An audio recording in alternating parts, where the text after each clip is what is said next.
Mga kapeso Pinoy, turn your 2,000 pesos into a million savings. Posible yan sa Pag-ibig MP2.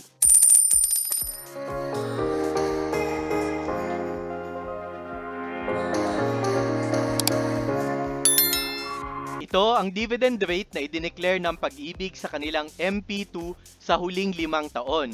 Noong 2019, nakapag-declare sila ng 7.23%. Noong pandemic years, nakapag-declare sila ng 6.12 at 6%. After ng pandemic, nakapag-declare sila ng 7.03%. At ang pinakahuli noong Feb 27, 2024, nakapag-declare naman sila ng 7.05%. Ang average ng 5 taon na ito ang gagamitin natin sa ating computation ng dividend sa ating sample ngayon na gagawin natin. Kukunin natin ang total nito at i-divide naman natin sa loob ng 5 taon. Ang gagamitin natin na dividend rate sa ating computation ay 6.69%. Ito ang gagamitin natin pansamantala sa ating computation. Kung mas mataas dito, mas ginagaling tayo kasi mas malaki ang tatanggapin natin na dividend. Kitang-kita nyo naman mga kapeso, noong 2022 at 2023, mas mataas sa 6.69% ang idineclare nila dito sa gagamitin natin. So mas malaki pa ang kikitain mo ngayon sa MP2 mo. Pero kung mas mababa sa 6.69% ang ide-declare nila, medyo mas mababa din ang matatanggap natin na dividend noong taon na iyon. Ilagay na natin dito ngayon mga kapeso ang 6.69% na dividend rate na na-compute natin. Ito ang historical rate sa loob ng 5 taon na na-declare ng Pag-ibig MP2. Sabihin natin ngayon na mag-uumpisa na tayo ngayong February 2025 ng 2,000 peso monthly deposit natin. Ibig sabihin, yung 2,000 pesos natin, magiging entitled na yan sa dividend rate na 6.69% sa katapusan ng year 2025 at mapopost yan ng mga 2026 o mga May 2026. Pero dahil nag-umpisa tayo ng February 2025, magiging prorata muna ang 2,000 peso na monthly deposit natin. Paano natin yan ngayon i-compute? Sa pamamagitan niya ng entitled months. Ibig sabihin sa February natin, 11 months na lamang ang natitira sa loob ng 12 buwan ng paghuhulog natin. February hanggang December 2025, 11 months na lamang.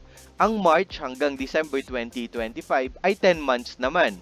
Ang April, 9 months at pababayan hanggang December 2025 ng pagko-compute natin ng dividend natin.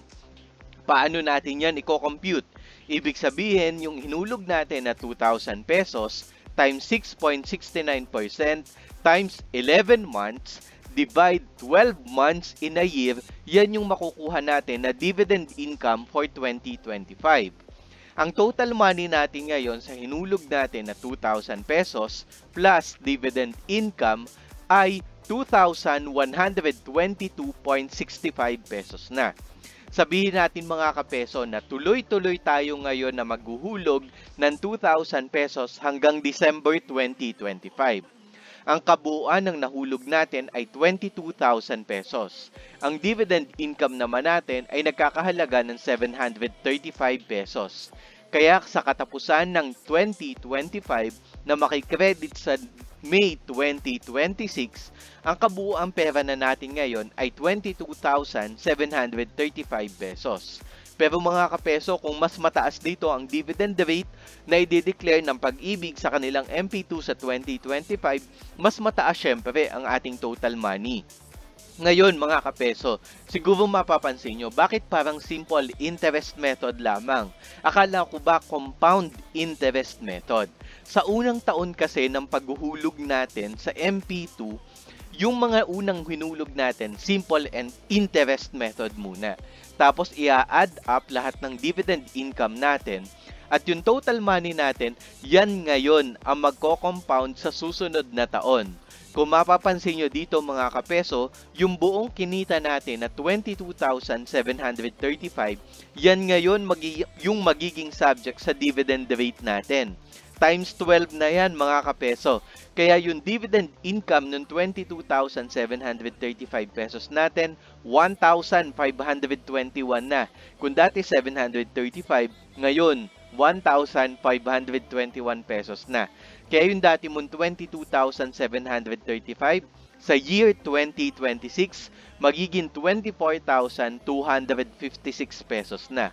Pero para mabuo natin ang 1 million pesos, kailangan tuloy-tuloy tayong maghuhulog ng 2,000 pesos.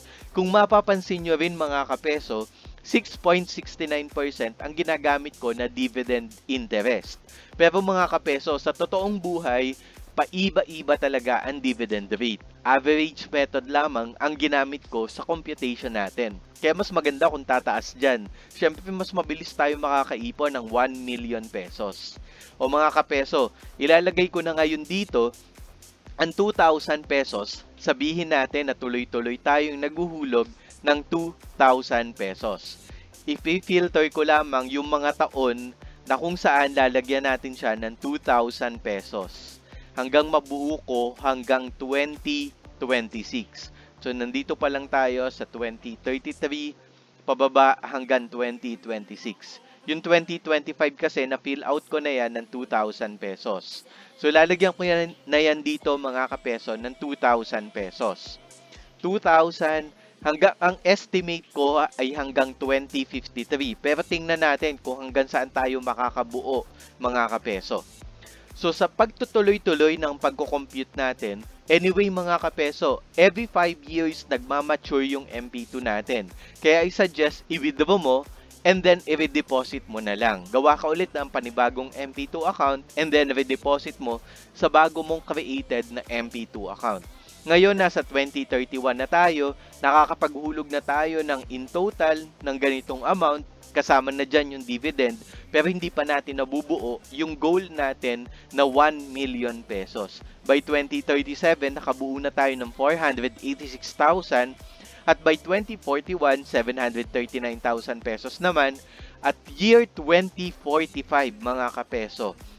Pagkalipas ng 20 years, nakabuo na tayo ngayon ng 1,068,000 pesos. So, ibig sabihin, 20 years pala ang kailangan nating hintayin para mabuo natin yung 1 million pesos na hinahangad natin.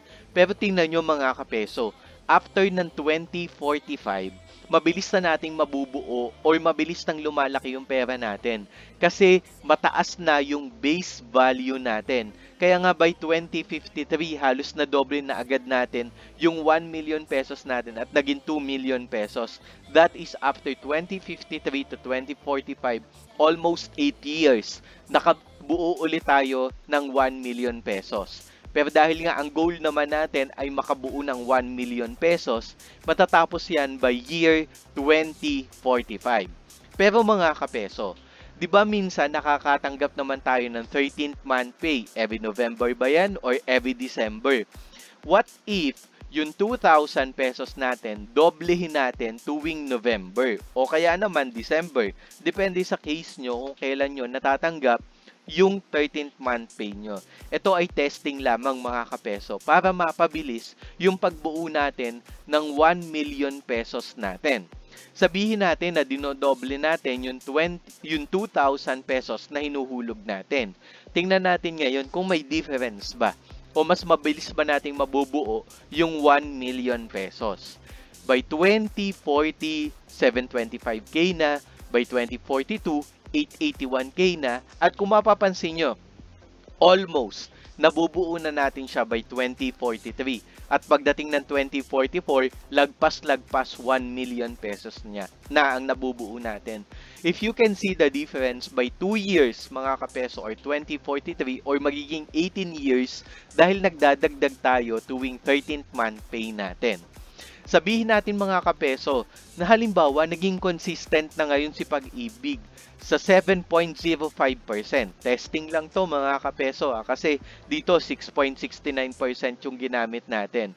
What if ang gawin natin 7.05%? Pero hindi palaging 7.05% mga kapeso Ito ay testing lamang. Halimbawa, naging 7.05%.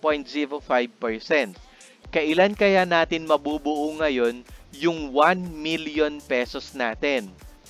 By 2045, ito buong buo na syempre, pero 2044 may 1 million na rin tayo. By 2043, sure na sure mga kapeso, may 1 million pesos na tayo kung 7.05% ang i-declare palagi ni Pag-ibig MP2. O ano mga kapeso, sisimulan mo na ba ang iyong 2,000 peso journey para mabilis nating mabuo ang 1 million peso target savings natin?